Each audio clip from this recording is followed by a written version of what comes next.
Croeso and welcome to Cardiff University's Because of You Festival. My name's Professor Colin Reardon, President and Vice-Chancellor of Cardiff University. This week's all about celebrating the impact that you make, donors, Cylch members, fundraisers and runners, volunteers, ambassadors and mentors. Those of you who donated in memory of your loved ones, and those of you who've pledged to give us a gift in your will. Your support to help us continue excellent learning and world-class research is now more important than ever. I know our students and researchers are incredibly grateful. I hope you enjoy the festival and that what you remember is a resounding thank you for all you helped to achieve.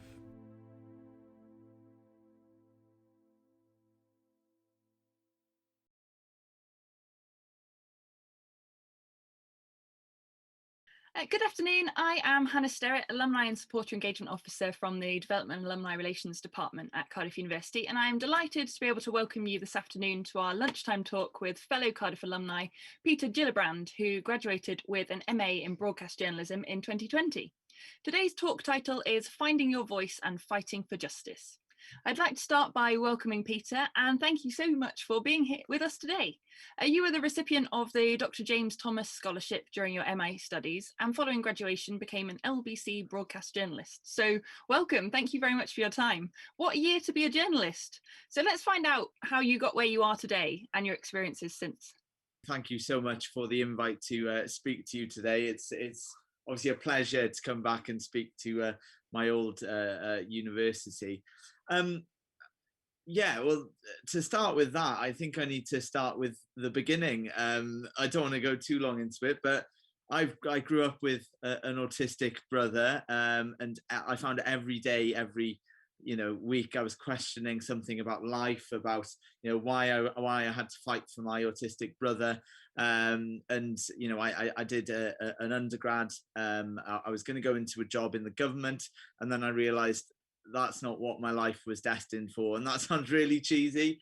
And I admit that sounds really cheesy, but I really wanted to be a voice for people like my brother who doesn't have a voice. So I applied for a master's in broadcast journalism at the very prestigious journalism school, Ymunwch, at Cardiff Uni. And I got on. I was very late applying. This was literally, I had a job bagged. I was going doing the enhanced DBS, like the tip top of the DBS checks across the United Kingdom for the military. And then, I decided to be a journalist. So I did the course. It wasn't an easy course. It was very hands-on. And I'd already done a master's in economics beforehand down at Exeter Uni.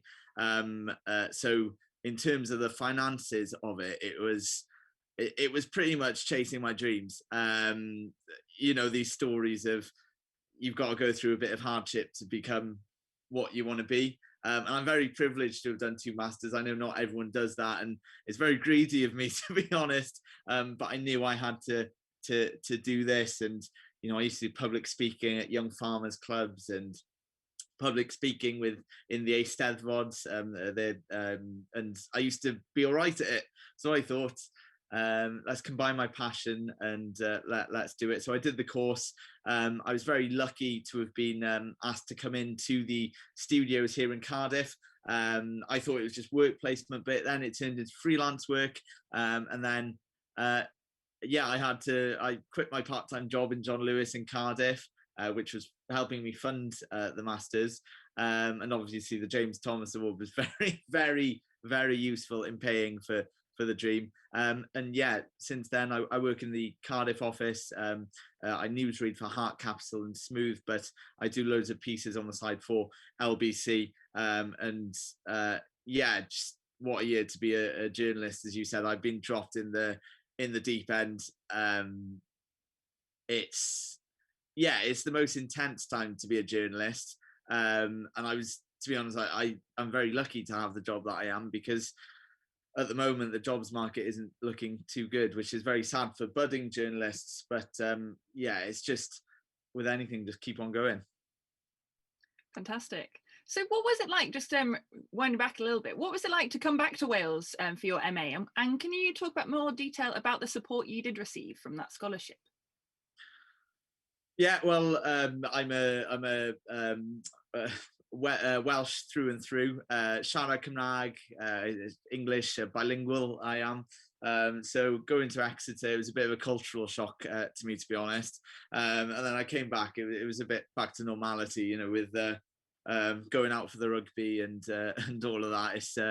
It's always a pleasure to be out and about in Cardiff. I didn't really know Cardiff that well, because back when I was growing up, it was always, well, I never really came this side of the M4. You know, going to Cardiff was like a massive trip. Like it was very scary to me back in the day. Even London was scary to me back in the day. I was this country boy coming into the big city. But no, it was brilliant to come back. But yeah, the James Thomas Award, I was on my knees, I'd say, financially. Yeah, on my knees. Only working Saturday and Sunday. The course was full-time Monday to Friday then. It was very hard. And the awards gave me a grant of money, which really helped with paying for just costs to live and different books and helping me finish my dissertation and being able to just push through to that final stretch until I was able to get a job. Did you meet the donor of your scholarship? Yes. Barbara Thomas. I remember it really well, actually. It was we got on like a house on fire. And I'm not just saying that. She was fabulous. We went for coffee, and obviously I had to say thank you for all the help she gave me. She was donating the money in memory of her son, Dr. James Thomas, who sadly died at 35 years of age of a cerebral hemorrhage. So it's very sad about her son, and she wanted to make sure that students got the opportunity to do what they love. And you know, when we were talking, I told her why I wanted to go into journalism, because of my learning disabled and autistic brother, and I wanted to change lives. Wonderful. And so I suppose following on from that, what have been the most impactful stories you've covered so far? So I've only been a journalist for not even 2 years yet. I've covered so much. I'm very loud, so I always try and do as much as I can, and even when I'm off duty, this is a really bad thing of me, but I always just carry on. You know, I do the COVID stats at the moment, and that isn't, you know, I do it to help with my job, and it really does help with my work and me understanding what's going on. But I just do it because I love stats, and I do it outside of work. I do switch off occasionally. It's just quite hard. I'm going 100 miles per hour up here all the time. There's, in this short space of time, there's been so many. It started off with Brexit, and then coronavirus, then Black Lives Matter. One story that I've done recently was about the vaccine and people with learning disabilities. Of course, I mentioned at the start there, my brother's got a learning disability. I was personally affected by this, and you know, I did tell that to my editor and say, you know, I am affected by this and whatnot. And I knew something was wrong. So at the start of the vaccine rollout, people with learning disabilities weren't prioritized for a vaccine, even though people between 18 and 34 were 30 times more likely to die. Everyone else in the different age groups were then 6 times more likely to die than those without a learning disability. And something didn't hold right with me, probably because my brother was in that category. He was in a care home. You know, you always think the worst as a sibling. You think, oh God, he's going to die of this horrible virus, and it was very unknown to us all. So, you know, I pitched it to the nationals, and I said, look, something's going on here. We need to do this. And a producer called Aaron kindly picked up on it and said, we are going to run this on the Sunday primetime show. We're going to get this coverage. So I went about getting all the case studies, and I spoke to people with learning disabilities who were genuinely terrified that they were going to get coronavirus. It was harrowing because my brother can't talk, and for people to verbalize how scared they are of coronavirus, it was horrible. It played on. I couldn't sleep for a while. So yeah, I got that piece out, with the scientific evidence about, or the medical evidence even about coronavirus and people with learning disabilities, which wasn't just a charity doing it. It was UK government, Public Health England statistics. Unfortunately, here in Wales, we didn't compile those statistics because of case numbers and patient confidentiality. So I got that piece out. Jo Wiley then came out about her struggles with her sister. I messaged Jo quite a lot. We don't know each other personally, but we do often talk publicly on Twitter. And then loads of press then focused on it. And I think it was this collective effort. Of course, I was probably the main journalist talking about it from a Welsh perspective, because, sorry to go into the technical details of it, but with the vaccine rollout, it was a UK government priority list, but the Welsh government didn't need to follow it. So they had all the right. They'd probably disagree with this, but they had the right to include these people. So yeah, after a joint collective effort, and me shouting from rooftops, saying this is wrong, this is completely wrong. And I remember the day I was finishing work, an email came through. The UK government joint committee on vaccination and immunisation has overturned the rule on people with learning disabilities, and they sent me the press release. I had the press release, and I went straight on the air saying, this is massive news. And I remember the question, he was like, Peter, you've had personal experience of this, haven't you? And I almost broke down crying. It was the best day of my life, really, because after a collective fight, and my company trusted in me to say the story with all the facts, lay them out in front of the public.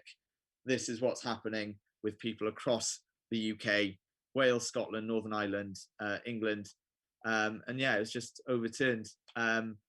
And straight after, I phoned Adam, who's my brother's GP, and I said, this has changed. You have to give him a vaccination. Within 5 minutes, he was booked in. And that just shows how stupid the system is. Like, they could have just done it, and they had the stats. I sent them the stats. I sent them, my dad was as they say in Wales, fuming, very angry. And yeah, after all that fight, it just shows what journalism can do. And I'm not saying that, but trying to big myself up. It just shows the collective of it all. And, a good campaign with solid rooted facts, fact checked, can change things. And, families are still messaging me saying, thank you. It's nice. It was fascinating to kind of follow that journey on social media and raise that awareness for your brother and others in that position. I mean, was that kind of the legacy that you're most proud of in this pandemic so far? I think so. I post a lot about my brother. Some people might disagree with posting about it. Some people, friends have said you don't need to post about it all the time. But I like to raise awareness of my situation. I didn't realize until this pandemic that siblings of disabled people often go through quite a hard time. It makes sense now, but I found the charity Siblings during this lockdown. And yeah, I wanted to share my experiences. And yeah, I think social media helped really. And I urge anyone really with a story to tell it, because I think social media is one of the most powerful platforms of our lifetime. It's got its downfalls, again, especially for young people who are potentially addicted to it. But you can tell your story, and you can get people noticed, and awareness. Some people, self-advocates, might not say awareness is the right way of going about it. They yeah. But in terms of my brother, who doesn't have a voice, I think awareness is important. I often speak to a lot of people who think autism, learning disabilities are just people who are able to go about their daily business. But at the end of the day, my brother's in 24/7 care. he has to have carers all the time with him. It's a very different thing. So just told my story on social media.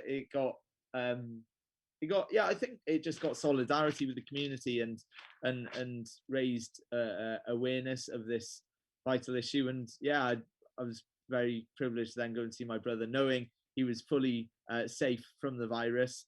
I can't hug him yet, but that'll come soon enough. Brilliant. And we touched on this already a little bit, but you also use your platform and journalistic skills to talk about and explain the details in the COVID statistics for Wales. Why did you think that was an important role to take on? And when did you realise that you could play a role, not just in reporting the statistics, but actually kind of drilling down to the detail and explaining them? I think it was when Mark Drakeford was under fire. Rightly or wrongly, that's not my place to have an opinion. It was in the press that he's holding back on vaccines. I think that was reported at the start. The start of the rollout was December, so January time. And people were outraged, rightly or wrongly, again, not my place to say. But I thought there was a real lack of publicly available, not publicly available, statistics aren't. A lot of statistics are made publicly available. That could be better, but that's another ball game. It wasn't in a very nice layout, and it confused a lot of people. People didn't know what was going on, and I thought by using what I had in my arsenal, scraping the data off the websites, putting them in easy to use graphs, and explaining this is going up, this is going down, because I don't think that was done. I personally didn't think that was done. And I got a lot of I guess you'd call them clicks on them, hits on them. And this was in my spare time.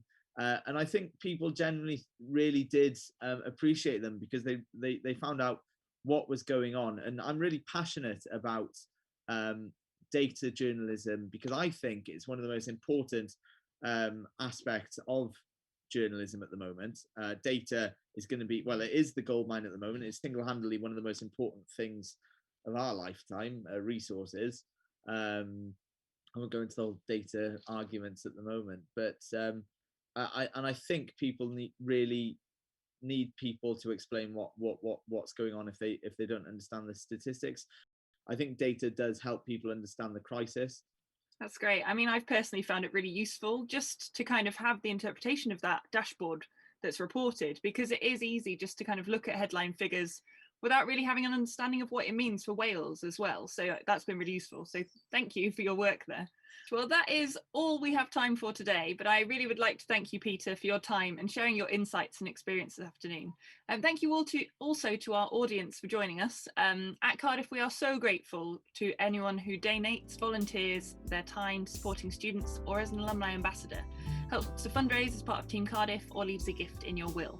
Hopefully you can see the difference that you're making to our work and research across our Cardiff community. Diolch yn fawr. Thank you.